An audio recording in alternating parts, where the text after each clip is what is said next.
Assalamualaikum warahmatullahi wabarakatuh. Bismillah, alhamdulillah, wassalatu wassalamu ala rasulillah wa ala alihi wa sahbihi wa wala wa ba'd. Saudaraku yang semoga Allah muliakan, di saat kita berada di rumah atau menerapkan physical distancing atau social distancing, jaga jarak fisik, bahkan self-isolation, kita isolasi diri sendiri, maka semua menjadi terbatas dan terpangkas.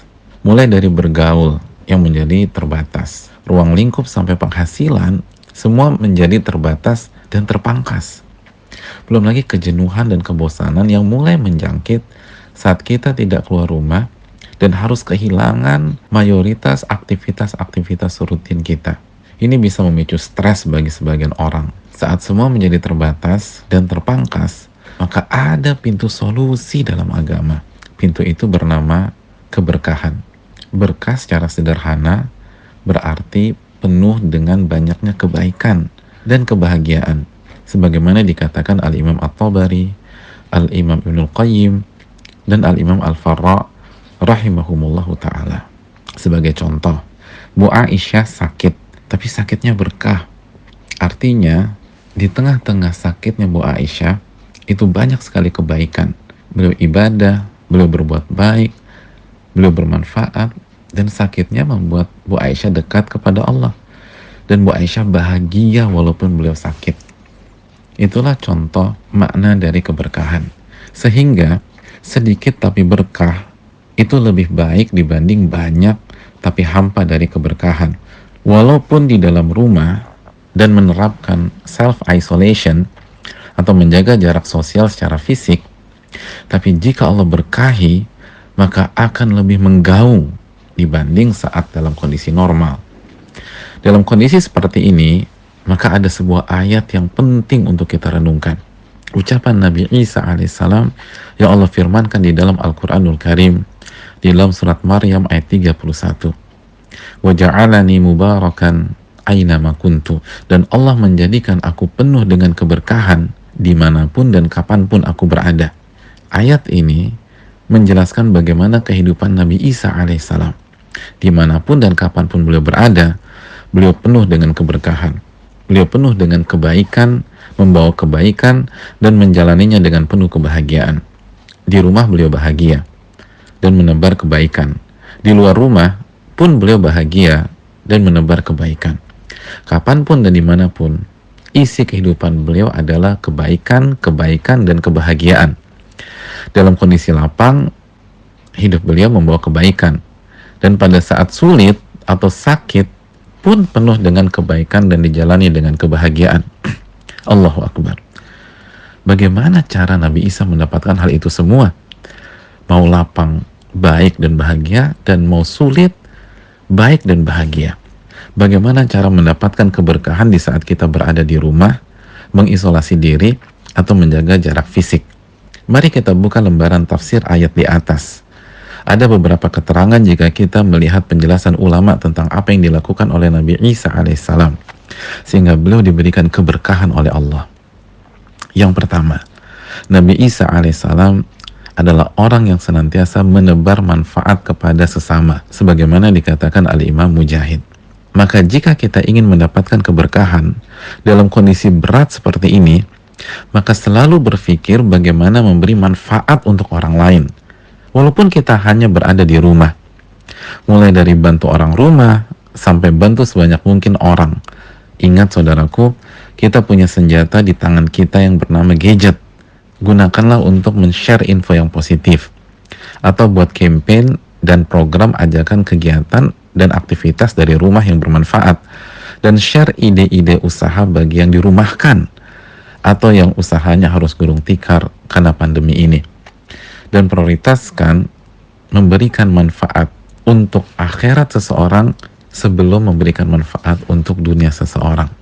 Maka insya Allah kita akan menjadi orang yang berkah. Yang kedua, Nabi Isa alaihissalam mengajarkan kebaikan dan ilmu, sebagaimana yang dijelaskan Al-Imam Mujahid. Dimanapun dan kapanpun beliau selalu mengajarkan kebaikan kepada lingkungan dan Bani Israel. Maka jika kita ingin mendapatkan keberkahan di kondisi hari-hari ini, maka isi waktu dan hari-hari ini dengan ilmu, Berada di rumah bukan halangan untuk menuntut ilmu. Justru seharusnya semakin banyak waktu untuk mengikuti kajian, baik yang live online atau rekaman. Jika kesulitan untuk kajian yang durasi panjang, kita bisa raih ilmu yang dikemas dalam nasihat-nasihat singkat. Walaupun yang terbaik tentu saja adalah sapu bersih keduanya. Luangkan waktu untuk baca buku dan artikel yang syarat akan ilmu. Lalu ilmu yang didapatkan kita coba amalkan. Jangan hanya semangat belajar tapi lupa diamalkan. Bukankah dengan mengamalkan ilmu merupakan edukasi dengan contoh, mengajarkan dengan contoh di hadapan orang rumah kita, sehingga mereka bisa mendapatkan hidayah dan mendapatkan kebaikan. Mari kita sebarkan kajian, nasihat singkat, artikel, dan ilmu yang kita dapat. Sebarkan mulai dari orang terdekat, lingkungan, sampai network yang kita punya. Gunakan sosmed dan media yang kita miliki. Dan juga bagi yang memiliki keahlian yang berguna di kondisi ini, ajarkan keahlian kita, serta berikan inspirasi kebaikan kepada orang lain. Sebagaimana bagi orang tua, ini momentumnya, mengajarkan berbagai macam kebaikan kepada anak-anak kita yang selama ini banyak diambil alih oleh pihak sekolah. Yang ketiga, bagaimana Nabi Isa bisa mendapatkan keberkahan hidup seperti itu? Beliau alaihissalam senantiasa beramar ma'ruf nahi mungkar, mengajak manusia untuk mentauhidkan Allah Subhanahu wa taala dan beribadah kepada Allah Subhanahu wa taala. Sebagaimana keterangan Al-Imam Atha rahimahullah. Maka jika kita ingin mendapatkan keberkahan, ajak keluarga dan masyarakat yang dapat kita jangkau untuk kembali kepada Allah. Beribadah hanya kepada Allah, khususnya di kondisi seperti ini. Merendah, mengkerdilkan diri, dan bersimpuh kepada Allah. Bukankah Allah menurunkan wabah seperti ini agar kita kembali kepadanya Subhanahu wa ta'ala? Ingatkan orang rumah dan masyarakat yang bisa kita jangkau untuk senantiasa menjaga ibadahnya. Jaga sholat mereka, doa mereka, zikir mereka. Ajak mereka kembali kepada Allah. Dan jika kita melihat anggota rumah atau masyarakat bermaksiat, ingatkan dan cegahlah dengan cara yang hikmah dan santun. Yang keempat, saudaraku, ternyata Nabi Isa alaihissalam berusaha memberikan kebaikan untuk orang-orang yang mengikuti beliau alaihissalam. Maka ini PR untuk kita sebagai suami, ayah, atau ibu. Berikanlah kebaikan kepada anggota keluarga dan anak-anak kita.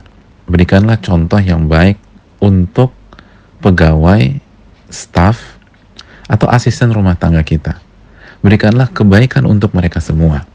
Dari sini, ternyata yang membuat kita jenuh dan stres bukan karena kita ada di rumah dan ketika kita menghadapi hiruk pikuk orang rumah, tapi karena kita tidak berkah saat di rumah.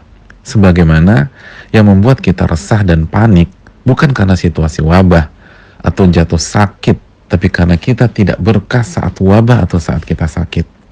Maka salah satu PR besar kita adalah bagaimana mendapatkan keberkahan dari Allah, sehingga dimanapun kita, baik di dalam atau di luar rumah, atau ketika kita sehat maupun kita sakit, kita selalu diliputi kebaikan dan menjalaninya dengan penuh kebahagiaan.